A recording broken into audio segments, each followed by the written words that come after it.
보십시오. 아버지께서 얼마나 큰 사랑을 우리에게 베풀어 주셨습니까?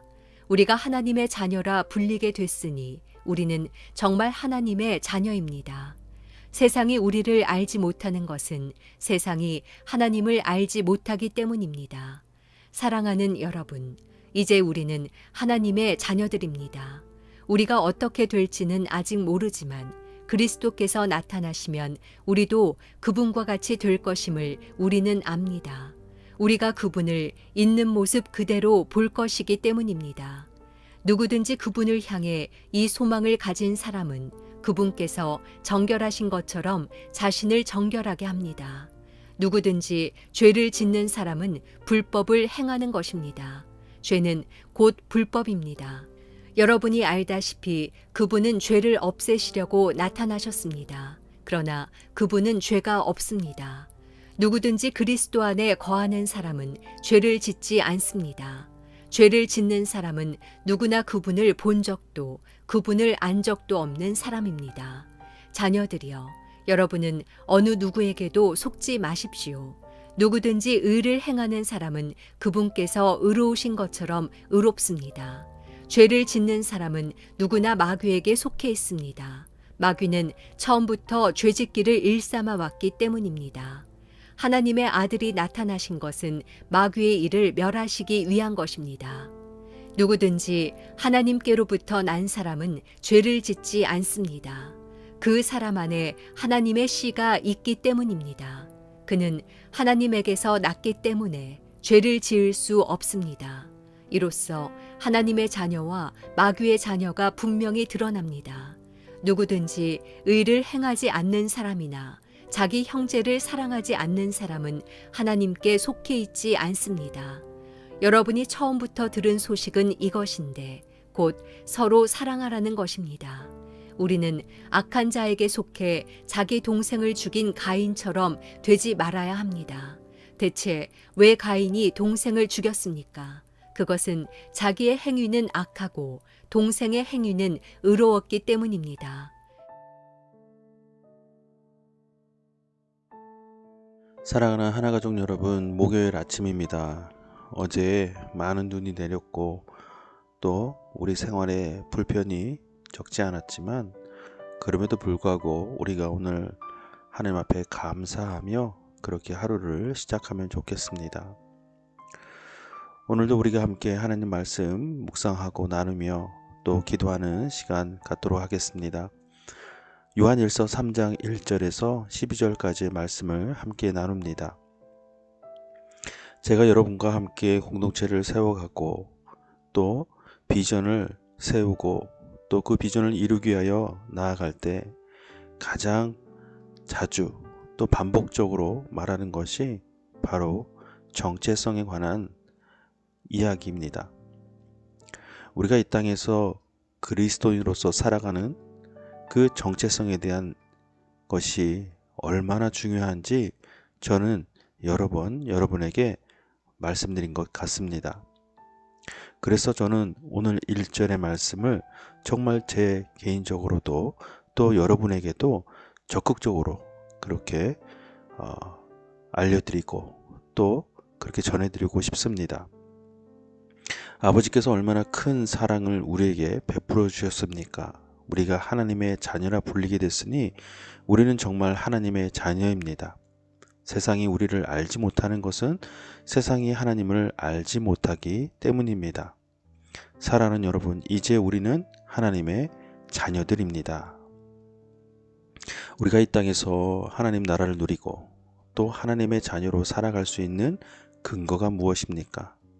그것은 바로 우리의 신분, 우리의 정체성이 바뀌었다는 사실입니다.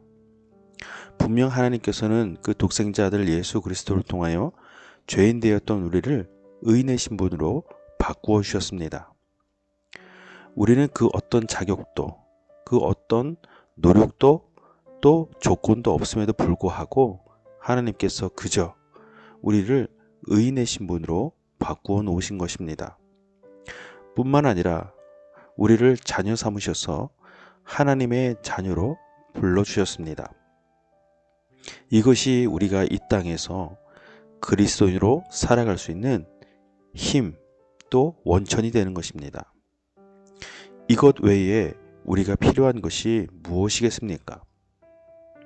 우리가 그리스도인의 삶을 살아갈 때 물론 많은 도움, 또 여러 가지 환경들이 필요할 것입니다.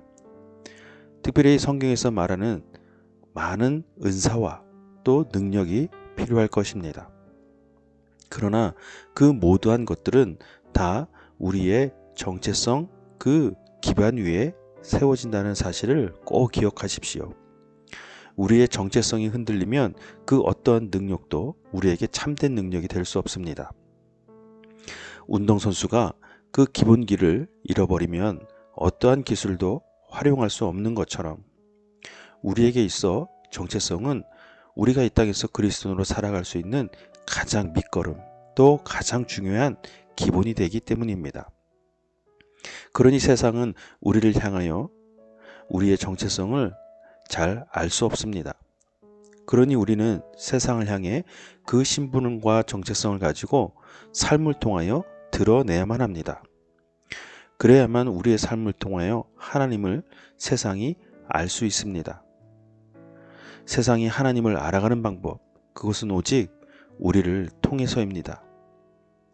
그래서 오늘 성경에서는 예수 그리스도를 통하여 그 하나님의 자녀가 된 사람들은 더 이상 죄를 짓지 않게 될 것이라고 우리를 권면하고 또 격려하고 있습니다.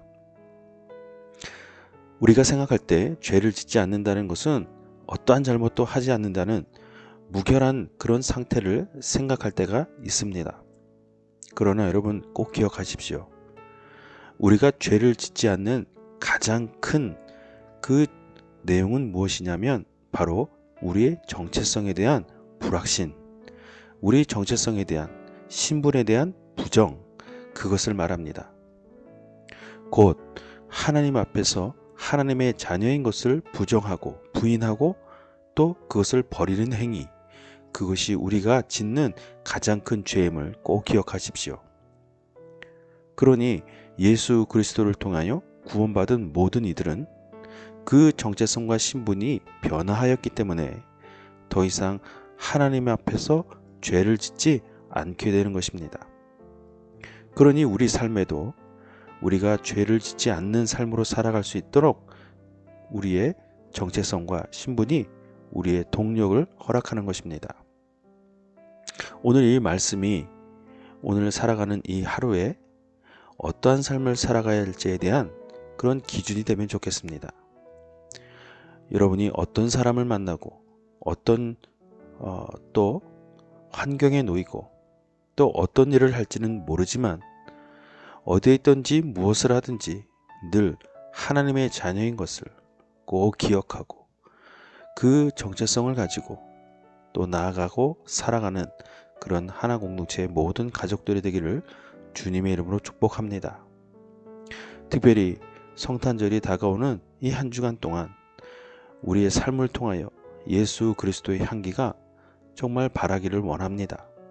그래서 우리를 통해 예수 나심이 이 모든 나라 또 우리 주변의 모든 이웃에게 전파되는 그런 통로가 되는 여러분의 삶이 되기를 간절히 바랍니다. 이 시간 각자에게 주시는 말씀을 묵상하고 오늘 하루를 의탁하며 함께 기도하겠습니다.